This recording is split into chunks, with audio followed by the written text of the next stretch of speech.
जब राजनीति और इतिहास साथ साथ जागे 1885 से 1905। जब राजनीति और इतिहास साथ साथ जागे 1885 से 1905। कहानी सिर्फ किताबों की नहीं, ये कहानी है उस सोच की जो एक गुलाम मुल्क के सीने में पहली बार धड़की थी। ये आवाज़ है उस दौर की जब लोगों ने सत्ता को सवालों से देखना शुरू किया। और ये मंच है जिंदगी अनफिल्टर्ड, जहाँ हम इतिहास को सिर्फ याद नहीं करते बल्कि महसूस करते हैं, जहाँ राजनीति सिर्फ नीति नहीं होती बल्कि आत्मा की आवाज़ बन जाती है।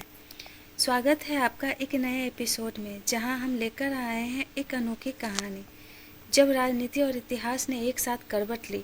एक ऐसी टाइमलाइन जहाँ कांग्रेस जन्म ले रही थी और कॉन्स्टिट्यूशन की सोच ने अपना पहला कदम रखा था। 1885 एक साल एक मोड़, जब भारत की धड़कनें पहली बार राजनीति की भाषा में बोलना शुरू करती है। ये वो दौर था जब भारत सिर्फ एक देश नहीं बल्कि एक सवाल बन चुका था। क्या हम हमेशा सर झुकाए रहेंगे या कभी आवाज़ भी उठाएंगे? इसी सवाल का जवाब बनकर उभरता है एक नया मंच, भारतीय राष्ट्रीय कांग्रेस। एक अंग्रेज अधिकारी A.O. ह्यूम और कुछ समझदार भारतीय नेता मिलकर एक ऐसी जगह बनाते हैं जहां न तलवार है न आंदोलन, सिर्फ कलम है, संवाद है और उम्मीद है। 1885 से 1905 ये था कांग्रेस का मॉडरेट फेज।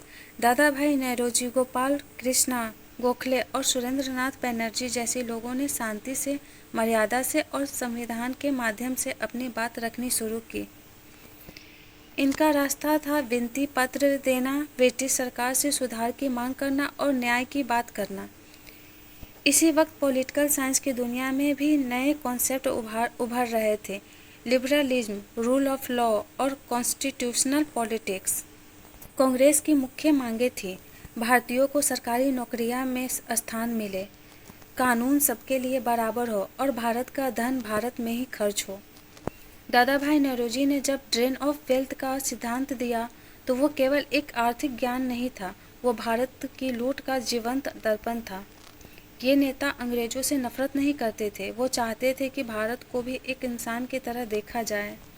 इतिहास के पन्ने कांग्रेस के सेशन से भरे जा रहे थे और पॉलिटिकल साइंस की किताबें भारतीय चेतना के नए आयाम लिख रही थी।